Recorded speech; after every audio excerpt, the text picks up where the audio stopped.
Let's go. माँ, ये राधिका है, तुम्हारी बहू। राधिका गांव में हॉस्पिटल में नर्स का काम करती है। बस हम दोनों में दोस्ती हो गई और हमने शादी कर ली। राधिका, माँ के पैर छू। अरे चल हट, नालायक। अरे मैंने क्या क्या सपने देखे थे कि तेरी शादी किसी अमीर घर में करूंगी और दहेज में लाखों रुपए लूंगी, और तू गांव की इस मामूली लड़की को मेरी बहू बनाकर ले आया।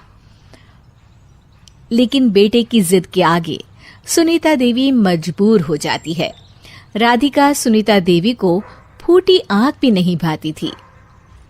तुम चिंता मत करो भाग्यवान, हम दोनों मिलकर अपनी बहू को इतना सताएंगे कि वो हमसे तंग आकर ये घर छोड़कर चली जाएगी।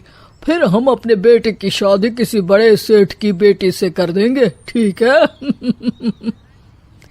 अगले दिन सुनीता देवी अपने बेटे का कमरा साफ कर रही होती है। तभी बहू के सामान में उसे एक बड़ी बड़ी मूंछों वाले आदमी की तस्वीर दिखाई देती है और उसके कंधे पर एक बड़ी सी बंदूक टंगी होती है।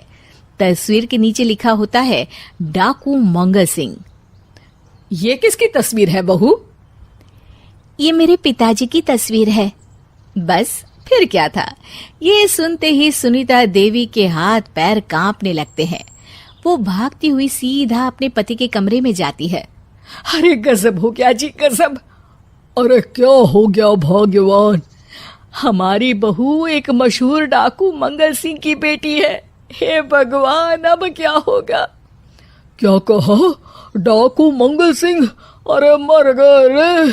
सुना है वो तो बड़ा ही खतरनाक डाकू है, मारता ज्यादा है गिनता कम है। लोग पुलिस वाले भी उसके नाम से कांपते हैं। अरे सुना है वो तो हर हफ्ते 2-4 लोगों का ऊपर का टिकट कटवा ही देता है।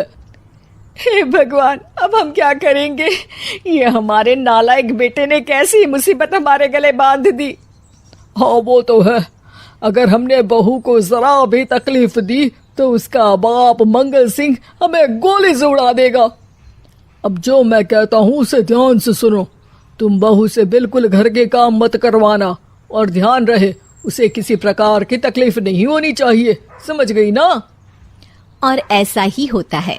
अगले दिन सुनीता देवी रसोई में खाना बना रही होती है कि तभी, ये क्या माँ जी, मेरे रहते आप खाना बना रही हैं? चलिए हटिए, मैं खाना बना देती हूँ। अरे नहीं नहीं बहू, तू यहाँ क्यों आ गई? जा तू अपने कमरे में जाकर आराम कर, मैं खाना बना लूंगी। सुनीता देवी जिद करके राधिका को भेज देती है। फिर एक दिन, अरे फर्श पर कितनी धूल जमी है, माँ जी देखेंगी तो नाराज हो जाएंगी, मैं अभी यहाँ पोछा लगा देती हूँ। राधिका जैसे ही पोछा लगाने लगती है कि तभी उसके ससुर की नजर उस पर पड़ती है। बंसीलाल भागता हुआ वहां आता है। अरे नहीं नहीं बहू, तुम ये क्या गजब कर रही हो? बहू तो बेटी समान होती है और हम ना अपनी बेटियों से काम नहीं करवाते। तुम आराम से बैठकर यूट्यूब पर किड लॉजिक चैनल की सास बहू की कहानियां देखो। वो लोग ना बहुत अच्छी अच्छी कहानियां सच? आप देखते हैं?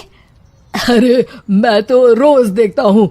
शहर की बहू तो मेरी फेवरेट कहानी है। हाँ, ये कहकर बंसीलाल पोछा लगाने लगता है। इस तरह राधिका के सास ससुर सारा दिन उसकी खुशामद में लगे रहते हैं और उसे किसी महारानी की तरह रखते थे। कैसा लगा बहू? पिज्जा टेस्टी तो है ना? अच्छा, मीठे में क्या खाओगी बोलो तो? माँ जी, मुझे तो काजू कतली बहुत पसंद है और उसके बाद 1 गिलास लस्सी मिल जाए तो मजा आ जाएगा। ये सुनते ही सुनीता देवी अपने पति को कोहनी मारते हुए कहती है, अरे सुना नहीं बहू क्या मांग रही है? जल्दी से भागकर बाजार जाइए और सब खरीद कर ले आइए। हाँ हाँ भाग्यवान, अभी जाता हूँ। राधिका की तो 5 उंगलियां घी में थी। वो तो अपने ससुराल में मजे कर रही थी। दूसरी तरफ राधिका की सास उसके लिए कभी नई साड़ी खरीद लाती तो कभी उसके लिए नए गहने बनवा देती। फिर एक दिन डाकू मंगल सिंह अपनी बेटी राधिका से मिलने अपने आदमियों के साथ आता है। उन सबको देखते ही राधिका के सास ससुर डर के मारे कांपने लगते हैं। मर गया रे, डाकू मंगल सिंह तो सच में कितना डरावना दिखता है। ऊपर से इतनी बड़ी बंदूक लेकर घूमता है। कैसे हैं समधी जी? क्या हुआ? आप इतना घबरा क्यों रहे हैं? और आपको इतना पसीना क्यों आ रहा है? आपकी तबीयत तो ठीक है ना? जी अभी तक तो ठीक है, पर लगता है बहुत जल्द खराब होने वाली है। क्या कहा आपने? जी कुछ नहीं, बताइए बताइए कैसे आना हुआ। दरअसल आज आपके शहर में हमारी नाटंकी मंडली का प्रोग्राम है, तो इसी बहाने सोचा बेटी का ससुराल भी देखता चलूं। ये सुनते ही राधिका के सास ससुर हैरान हो जाते हैं। क्या कहा? आप नौटंकी में काम करते हैं? हाँ माँ जी, पिताजी डाकू की एक्टिंग बहुत अच्छी करते हैं। उन्हें तो कई अवार्ड भी मिल चुके हैं। और ये बंदूक, ये तो असली लगती है। तभी राधिका के पिताजी अपनी नकली मूंछ निकालते हुए कहते हैं, इस मूंछ की तरह यह बंदूक भी नकली है। ये तो छर्रे वाली बंदूक है। इससे तो मैंने आज तक चिड़िया भी नहीं मारी। और खोदा पहाड़ निकला चूहा। इसका बाप तो मामूली नौटंकी वाला निकला, और हम इससे डर कर बहू की नौकरों की तरह सेवा कर रहे थे। आपने सही कहा जी। इसके पीछे मेरे कितने पैसे खर्च हो गए, और काम कर करके मेरी तो कमर टूट गई सो अलग। अरे बहू, तूने अपने पिताजी के बारे में हमें पहले क्यों नहीं बताया? राधिका मुस्कुराते हुए कहती है, आपने तो कभी पूछा ही नहीं ना माँ जी। Thank you.